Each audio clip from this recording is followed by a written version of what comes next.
Mashallah, great study. Very good explanation and uh, talking points on the verses.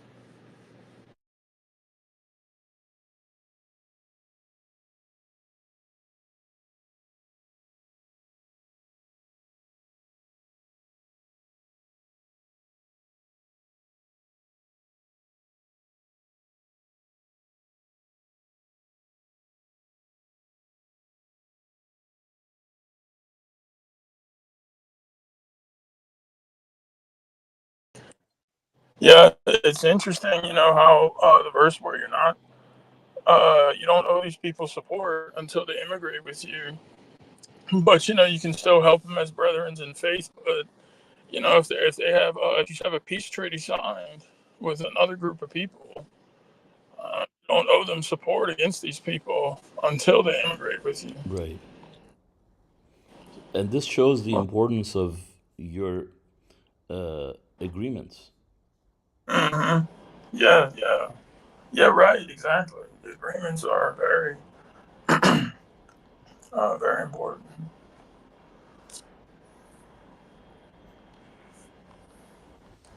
Let's see.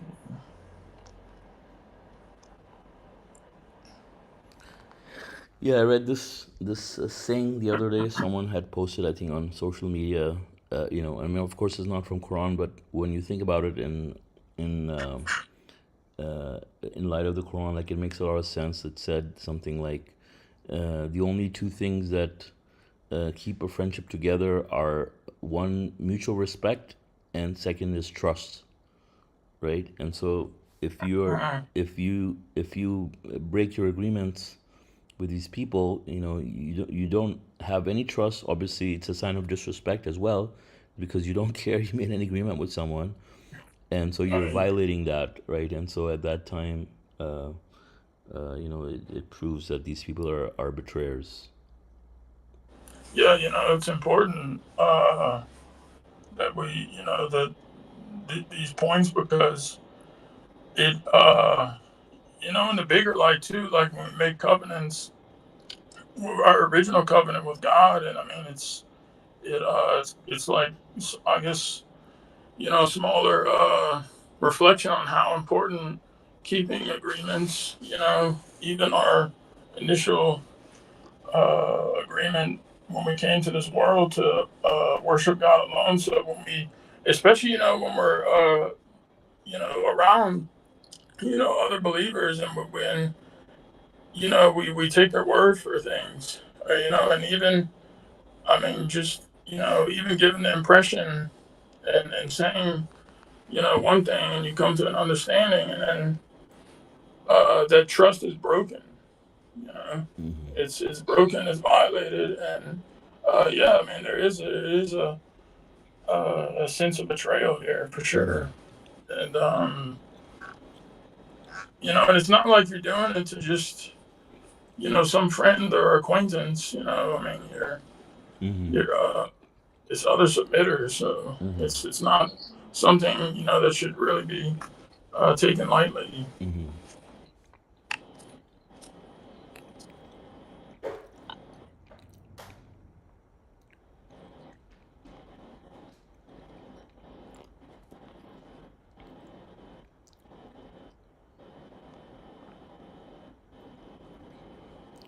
Absolutely.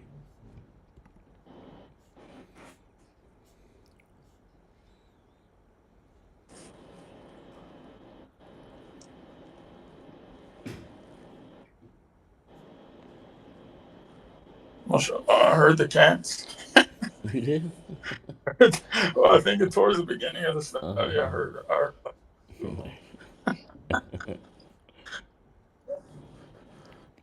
I'm sure they got their new toy. It really tires them out, you know. When yeah, they were that's just awesome. sleeping, chilling. I made sure they play with it all day. Yeah, it's a nice toy. And I don't want to change the subject, but it's a very nice toy Mhm. I found online. I saw it on TikTok, then I ordered it. The only thing about it is that it can go under the couches and stuff. It's a little tricky to pull out, you know. But every time it gets Mhm. stuck, I keep pulling it back, and so they kept playing with it all day. and That's good. sleep time for them. Inshallah. Yeah. So, what do you guys think about verse 60?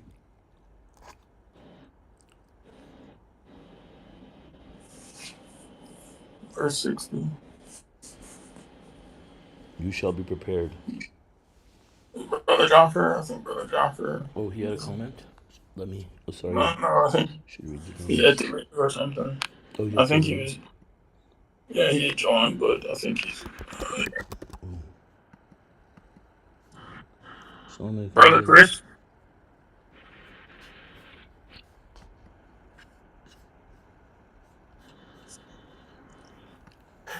Brother Peace, Chris. salam alaikum, Assalamu everybody. alaikum. Hey, late, brother. How's it going? Sorry, I'm kind of enmeshed in a couple of different things. So, um, what was your question? Oh, my question was, what do you guys think about verse 60? That talks about you shall be prepared a divine commandment. You should be prepared for what now?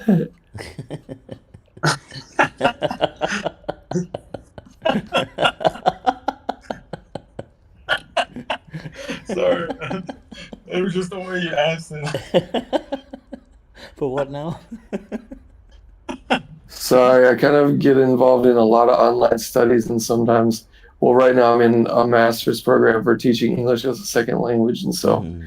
I'm kind of I have 2 weeks to do 2 projects that were supposed to each take 2 weeks. Yeah. And so I'm kind of putting in headphones and listening to one thing while doing another thing. So Can't just chat GPT.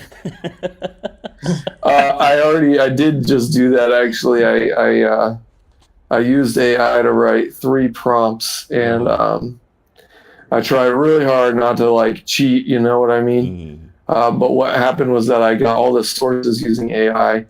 And then All I the just what? couldn't. I mean, I prayed and I begged and I worked so hard, and I couldn't come up with a good, like the writing was just not good. And then one of the 3 prompts that I wrote into the chat GPT, I read it and I was like, okay, God, that's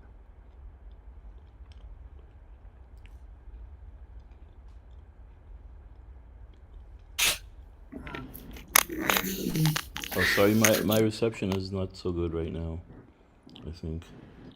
a bit spotty as well. Yeah, I'm in the border of Panama and Costa Rica. And it rains every single day, and when it starts to come down hard, it kind of like messes with my signal. But Yeah, brother, would you so mind repeating the so last part? can I repeat the last part? Yeah. Yeah, so I have a thing with the signal too, where if it starts to rain, which is pretty much every afternoon here in Central America, the signal, the Wi-Fi goes Right. in and out a Okay, yeah, bit. it must rain there a lot, right?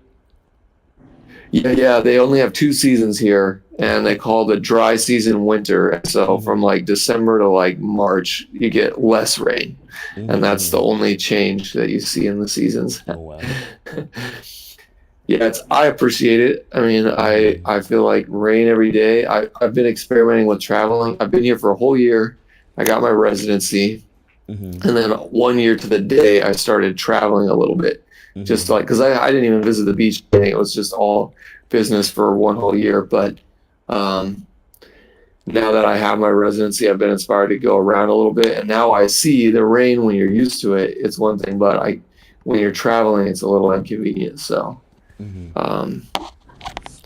But I was talking to John the other day about if y'all like now I know if y'all wanted to at some point come visit, I know some of the best spots, and I could take a lot of the guesswork and the trouble out of it if we decided that we wanted to meet that way someday. So Sure. God willing, just something I've been thinking about. Panama City's to die for. You can stay there for $25 a night and see the canal and see the monkeys and see the jungle, and I don't know if y'all like nature or tourism stuff better, but they really have it all here, to be honest. That's awesome.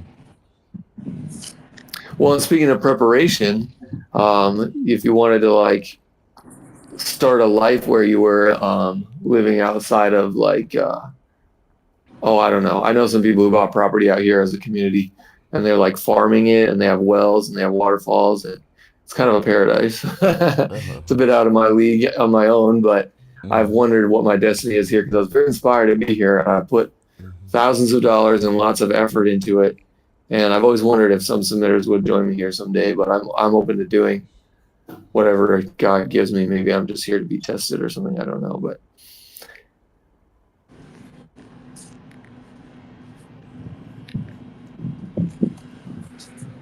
and I'm trying to figure out which verse you were talking about. It's Right, we're talking about preparing for Surah what? 8, verse Verse 50. 60.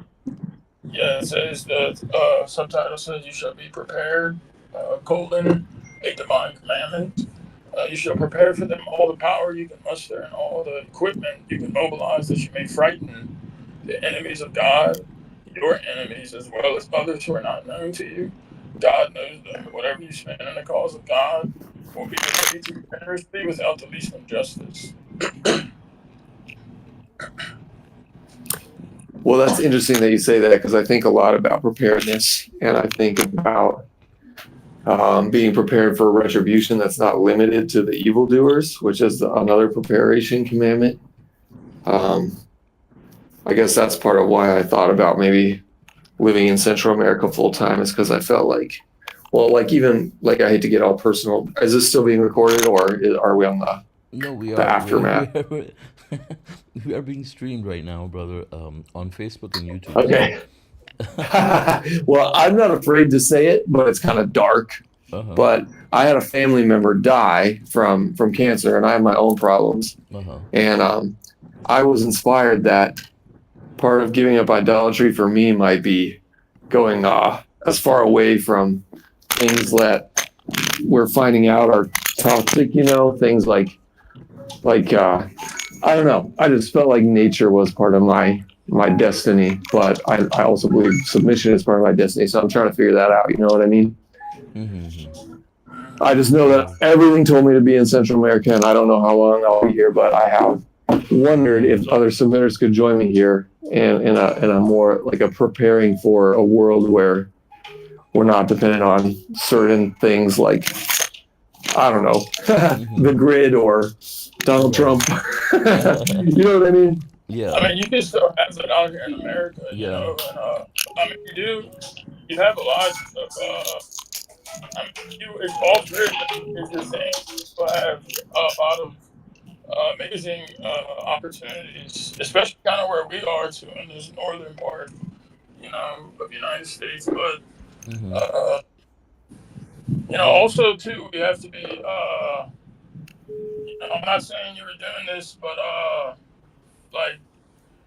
like we can't escape tests. The test. Like if we're, I mean, I'm not saying like positioning yourself in a place, let's say, with less distractions, less, you know, uh, that's not a bad thing necessarily, but I mean, interacting in like a society that, Mm-hmm. I mean, is going to be the hardest of mission. And there's idolatry everywhere around us. I mean, really Mm-hmm. anywhere, even in Panama, South America. Oh yeah, too But much.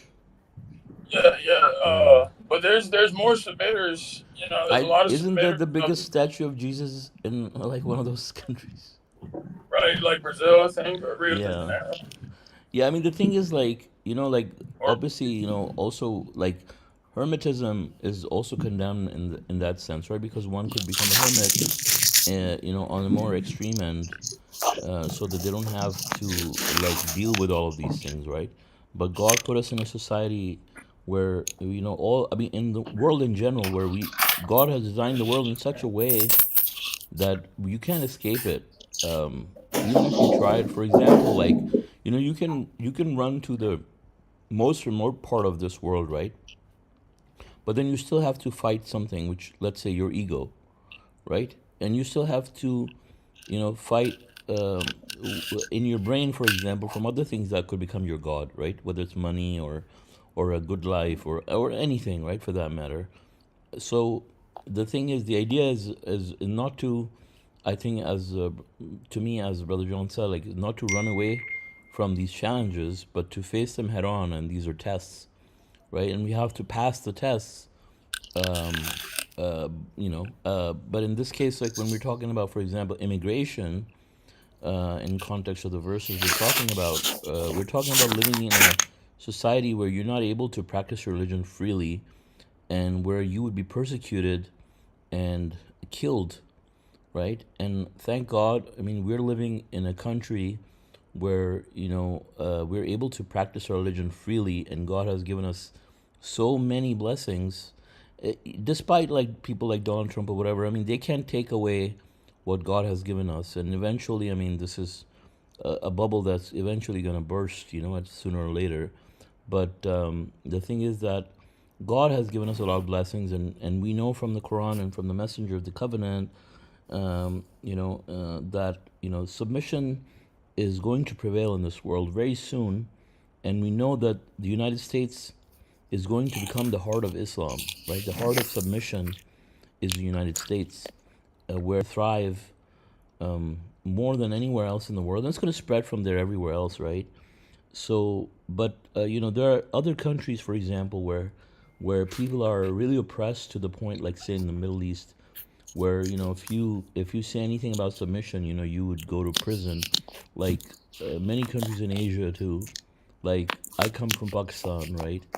And I had the same issue. Like I only lasted like a few months after I became a submitter. Like I started getting like death threats and stuff, and I just uh, you know quickly immigrated. Luckily I had a visa and everything. God had planned it perfectly.